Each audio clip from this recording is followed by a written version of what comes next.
এটা কুফরের চিহ্ন, এটা মুশরিকের চিহ্ন।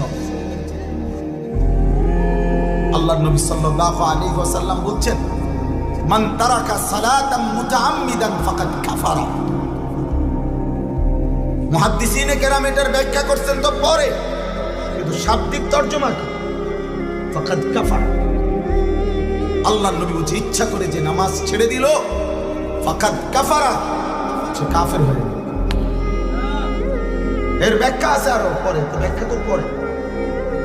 হাদিসের তরজমা কি?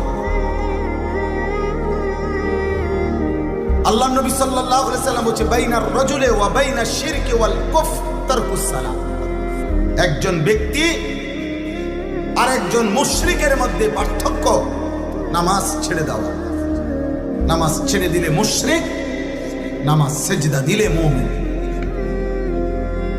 তাহলে আর কি